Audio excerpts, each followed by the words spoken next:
बहुत अफसोस की बात है कि जब कुंभ में इतनी बड़ी घटना घट गई,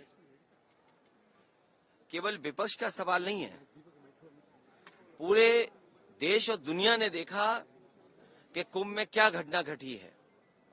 सरकार पहले तो आंकड़े छिपा रही थी, खोए कितने लोग हैं उसके आंकड़े छिपा रहे हैं, कितने लोगों की जान गई है उसके आंकड़े नहीं आ रहे अभी तक।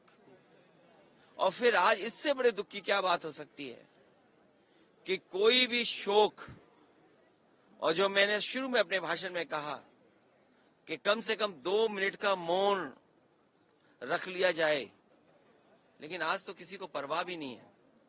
सोचिए, खिलौने की चिंता है कि हमारा देश खिलौने बनाएगा, लेकिन जिस तरह लोगों की जान गई है, बच्चे भी गए होंगे जिनकी जान गई है, उसकी कोई परवाह सरकार को नहीं है।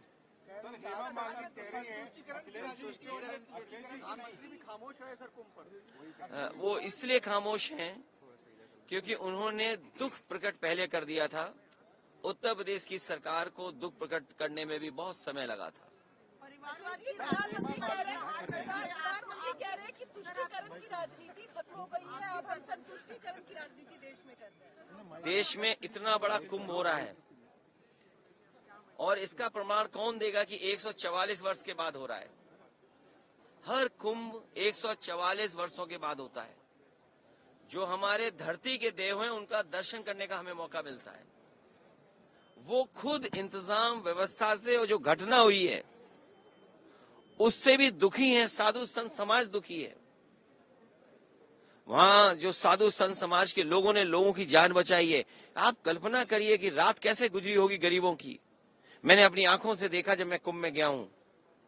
ऐसे बहुत सारे लोग थे जिनके पैरों पे चप्पलें नहीं थीं, और अगर चप्पल भी थीं तो कैसी चप्पलें थीं, कपड़े कैसे थे। गरीब परिवार के लोग पहुंचे थे वहां।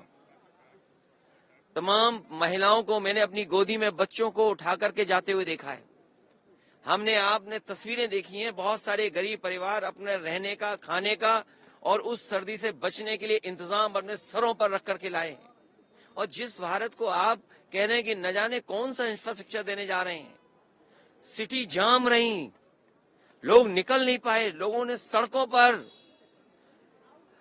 पर रह करके रात दिन गुजारा है, और उसके बारे में एक शब्द नहीं। और सोचिए, 10,000 करोड़ से ज्यादा पैसा खर्च हुआ कुंभ में। उन्हें कोई परवाह नहीं है, गरीब मर जाए, गरीब की जान चली जाए, इस सरकार को कोई परवाह नहीं गरीब के लिए।